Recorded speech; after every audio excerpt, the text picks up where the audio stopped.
We stay in a hotel that's incredible. It's in the mountains. You would have seen it on a debrief last year. But primarily, I don't even think there is a menu. It's schnitzel of various types.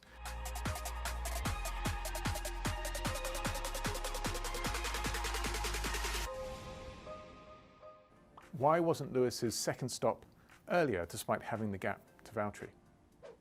That second stop we completed for Lewis wasn't one for strategic purposes. It wasn't one to convert to what you traditionally call a two-stop strategy. It was there for the fastest lap attempt. And you need to do it such that Verstappen isn't able to cover you the next lap. So if you did it one lap earlier, Verstappen would have stopped one lap later and both would have had an opportunity of going for fastest lap. If we look at the question more broadly, why didn't we two-stop with Lewis? It was there as a consideration, not just for Lewis, but for Valtteri as well, all the way through the race. The problem is that the undercut power there was fairly small, around 1.5 seconds. If you look at this race trace, you can see that relative to Verstappen, we fell behind by such a margin that we just weren't close enough to execute a successful two-stop. We could have done. We could have stopped Lewis early on the first stint and then converted to a two-stop in the second. But the problem was Verstappen would have been able to cover both times. The result of that would have been that the position change wouldn't have happened. And what we decided to do instead was look at trying to push so long in the stint that we're able to potentially take the tyres off a cliff for Verstappen. If we held a degradation advantage, something that we had at races prior to this, maybe we'd be able to force them into an uncomfortable situation. Now, as it turns out, we were pushing really hard during the course of the race and we fell off the tyre curve towards the end of the race as well. It was our best attempt. We were trying to close that gap back to Verstappen such that we could get within undercut range. But by doing so, we just didn't have any tyres left and dropped off. Why didn't Valtteri stop for a second time? Similar sort of range to what we discussed with Lewis. With Valtteri, we were evaluating this two-stop all the way through the race. And there was a period where actually we thought the tyre degradation was on course for a two-stop strategy. Now, if you look at the gap view, you can see Valtteri was holding a gap of around about 3 seconds. We built it up from 1.9 to 2.5 to 3 seconds, and we held it there. And the reason why we were briefing Valtteri to do that is we were making sure that should it go towards a two-stop, we had enough gap relative to Perez that we could stop one lap afterwards and still cover him. The same situation of Lewis, but in the inverse. We then got more and more data on that hard tyre, more and more degradation data, and there's models in the background that are being updated live. The result of that was that we could see that it was very much still on a one-stop strategy in terms of degradation, and more so than that, Perez had a small pace advantage relative to Valtteri.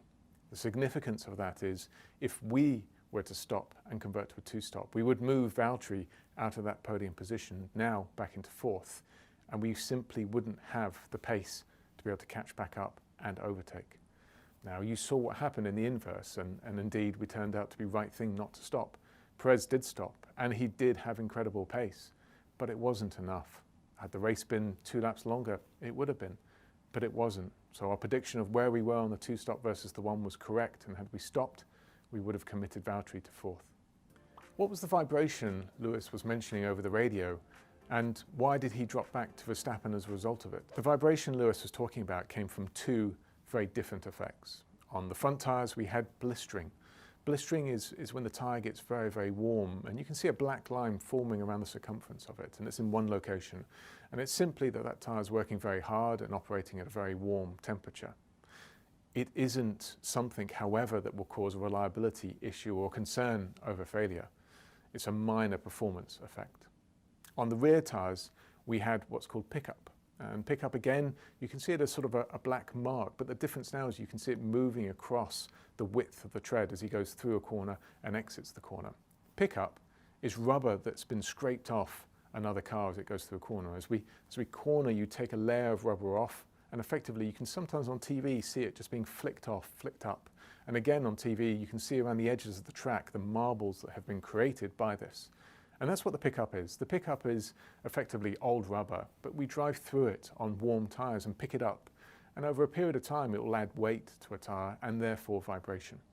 So the 2 effects, the one at the front and the one at the back, are obviously very different in their nature. Neither one a reliability concern, and neither one, truthfully, was the reason why Lewis dropped off relative to Verstappen. Lewis was pushing flat out all the way through that second stint, and we dropped off simply because we didn't have the car pace to be able to keep up and push at that rate.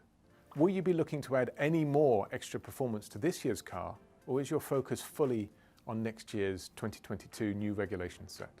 The answer is this package has a number of ways that we can improve it. We still have more performance that we can add to it, and aerodynamic improvements are just one facet of car performance. We have other elements of this car that we can add performance to, and that we are continuously doing so. Furthermore, you can always optimize and improve the package you have. You don't normally extract everything out of it from word go. Every time you run on track and get more and more information and data, you learn a little bit more about how to use the car, how to use the tires, and how to optimize the package together. The result of that is that, yes, in terms of big aerodynamic upgrades, will they be reduced for us, but not just us, all teams this year? I suspect so. However, that doesn't mean that the car performance will be static and staying where it is. And it also doesn't mean that just because at this one event we had a deficit to Red Bull, that will be maintained across the season. There's a few elements of Austria. First of all, it's at a higher altitude. It does change things somewhat.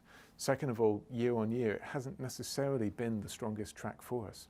And you take those into account when you look at the broad season that we have coming up and the different circuit characteristics coming up. I think it's fair to say that the regulations next year, and especially under a cost cap, are going to be challenging for every single team. There is a trade-off. For every millisecond you put on this year's car, you're probably losing the same or more on next year's car. That trade-off will be difficult to make for every team up and down the grid. But here's what we can promise you. We are here to fight for this year's championship as much as we are next year's. Until it's over, we'll be fighting with all of our heart until the end of this season. Given Red Bull are running less rear wing than you are across the season to date, have you considered doing something similar to that, or changing your setup to adapt and gain more speed on the straights?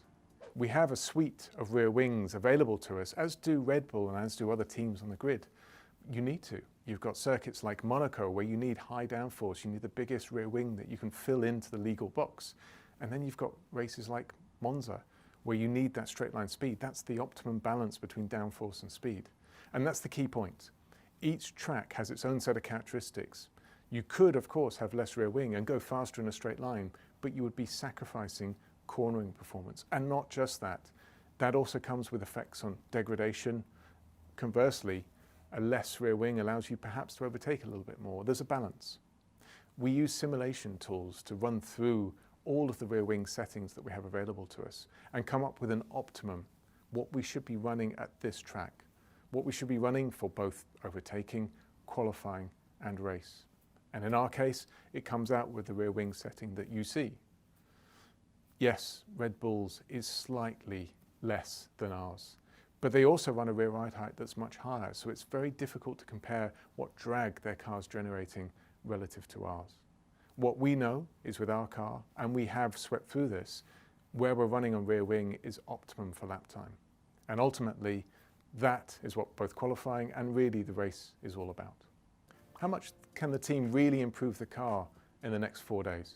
From the moment where the checkered flag dropped, save for when we went to the podium to celebrate the double podium, we've already started the process of improving both what we do as a team, but also the performance of the car for the next race weekend. We have a debrief straight after the race with both drivers and the team and go through the main points of what we could have done better, what we can learn from that race, such that we can apply them with immediate effect. What we're doing is no different to what we would do whether we had 1 week, 4 days, or 2 weeks.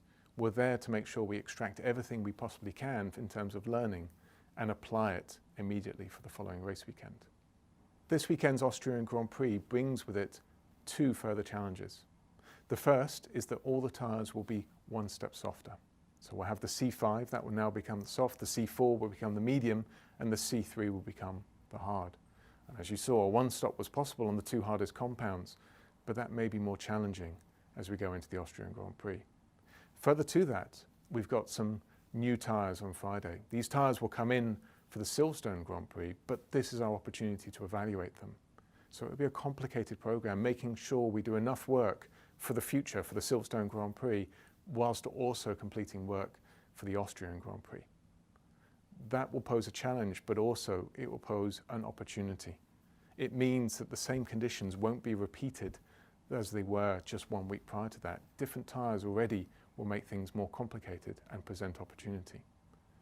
Our team is very strong at being honest with ourselves, but also making sure that we have strong debriefs, and each department goes away and comes back with every single millisecond they can find from what we could have done better the week before. That's why it's fair to say that the Austrian Grand Prix may not necessarily produce the same results as they were just 1 week prior to that. There's enough difference, enough change, that opportunity for us can present itself. What happens on race day before the actual race begins, and what preparation does the team go through? For a 3 o'clock race, as it was for the Styrian Grand Prix, we're in the track for around 9 a.m. in the morning. Now that sounds like a large period of time before the race, and yet, certainly to me and to us at the track and at the factory, it disappears. It feels like a matter of minutes. The reason for that is there is a tremendous amount to do to prepare before we race in anger. Starting point was weather. You immediately have to reassess what you think the weather's going to be for the race. And obviously, the closer you are to race start time, the more accurate the prediction is. In the case of the Styrian Grand Prix, there was thunderstorms and wet weather coming in, and that would significantly change what we had to do that afternoon if it was to come in. It also had quite a strong impact on what the track temperature was going to be and the ambient were going to be. So in the morning, you're evaluating what the impact of the updated weather forecast is. We have a strategy review with the drivers, and in the morning we make sure that they're completely prepared for a number of eventualities that could happen during the race. What if it went to a two-stop? What are we looking for? What are we expecting them to do? What if Verstappen is faster? What if he's slower? What if you get into the lead of the race? What if there's a safety car on lap 5? Now, clearly you don't cover every single opportunity, but you go through the main ones such that the driver's thinking about it during the course of the race. We then have a briefing all together, all the engineers, all the factories, both Brixworth and Brackley. We bring together all of the work that's been happening overnight, because of course from the point where qualifying finishes, the work doesn't stop and in fact starts. And there's a tremendous amount to go through to allow the drivers to have a set of tools available to them to optimize the car. How to use the tyres in the most efficient manner. How and what should they be doing at the start of the race? Are there any sporting matters, for example, track limits or any other changes that have occurred overnight? There's a tremendous amount for them to understand and ensure that they have enough of a concept before they go into the race that they're prepared. From that point onwards, the drivers typically will go do some level of media. Then you'll see them around the track, normally in a parade. And during that period of time, we're further refining the work that we've done from the morning. How's the weather now? We're now just a few hours before the race. What else should we be considering? What new information has appeared? As we get towards when the cars are leaving the garage to do their laps to grid, by that point, everything's pretty much nailed down and decided, unless the weather suddenly changes. And even then, there is still enough time before that to make changes, but fundamentally really only on pressures and front wing. So the engineers during that period of time are continuously reviewing what information and data they had. As the cars do the laps to the grid and then sit on the grid, again, that's the last moment for a briefing between the engineers and drivers, and just making sure that any new information is now summarized to them in a way that's useful. Their focus from that point onwards really is about the start, and again, it's an opportunity to create focus on that area. From then onwards, they're obviously driving the car, but the work never stops in the background. We're continuously trying to optimize the strategy, which is the visible element, but also the car. And we still have the ability to change tyre compounds and change tyre pressures and change front wing angle. Powerful tools in their own right. And that's happening in the background the entire time. Apple strudel or Wiener Schnitzel? This question, sadly, is probably poorly timed, simply because we stay in a hotel that's incredible. It's in the mountains. You would have seen it on a debrief last year. But primarily, I don't even think there is a menu. It's schnitzel of various types. And so I've had about 3 before doing this filming, and I'm a little bit saturated on schnitzel at the moment. So for me, right now, apple strudel is where I'd put my vote. Thank you very much for your questions. Brilliant. We'll answer them next week. Chef will be here. Thank you very much for all of your questions, and again look forward to answering them after the Austrian Grand Prix next week.